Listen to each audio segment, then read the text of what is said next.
Three men have gone on trial accused of plotting a series of suicide bombings. The attacks would be more destructive than the July the 7th bombing. It's September 2011. Three men from Birmingham have been arrested over a terrorist plot prosecutors say could have been bigger than the 7/7 bombings.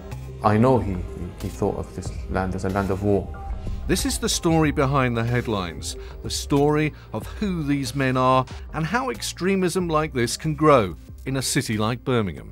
He was an oddball, that he was delusional, that he was someone really on the edge of mainstream society. Sparkbrook in Birmingham. The small shops and businesses are getting ready for another busy day. People here are hard working, but times are tough. Unemployment is double the national average. Half the children live in poverty, but along with its neighbour Spark Hill, there's a darker statistic. From these Birmingham streets, say the police, springs the greatest threat from al-Qaeda-inspired terrorism outside of London. What happened here in September 2011 shocked this local community as much as anyone else in the country.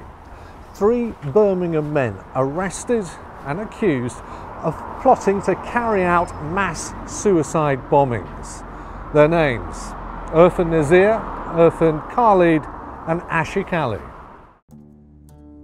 Irfan Naseer from Spark Hill was the emir, the leader of the plot, a university graduate in chemistry. Along with Irfan Khalid from Sparkbrook, they'd undergone terror training in Pakistan.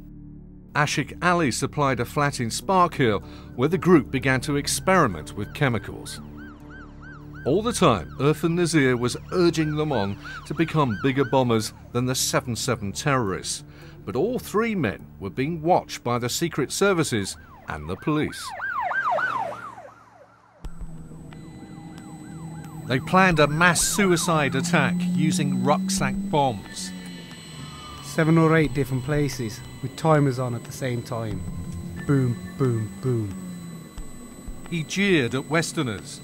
The only thing you'll achieve is suicide bombers on your streets, spilling so much blood that you'll have nightmares for the rest of your lives. Irfan Naseer also discussed attaching butcher's knives to car wheels and putting poison on door handles. Within 5 minutes they're dying, all of them. They are dying, 1,000 people. So how does someone grow to hate so much that they want to kill? I tracked down a man who knew the ringleader of the plot long before he was making headlines. Anas Zain is an old school friend of Irfan Naseer. They were like any other schoolboys growing up in Birmingham. I remember a lot of football matches we used to have on the pitch over here. This photo from the summer of 1996 shows Naseer as a chubby, popular schoolboy, a joker, one of the lads studying for his A-levels at Moseley School. He was quite a charismatic guy, quite liked. He had the nickname of Chubby, or Chubbs, and the guys sort of stuck around with him because he was funny, lively, always had a lot to say, quite outspoken. Anas Zain paints a picture of Naseer as a graduate who failed to find a career or a purpose in life. The joker disappeared to be replaced by a religious warrior, committed only to his version of Islam. He's quite outspoken. He never hid anything. I mean, what he said to me, he would say to a stranger. Chubby said, "I wanted to be the big man." He just couldn't comprehend everybody moving on, and he was struggling to move on from school days, and he wanted to prove something maybe.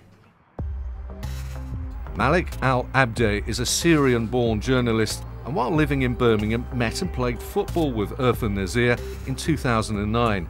He saw Chubbs as a maverick. My first impressions were that he was an oddball, that he was delusional, that he was someone really on the edge of mainstream society. I noticed that he was very extreme in his interpretation of Islam, even within the extremist fold, he was extreme.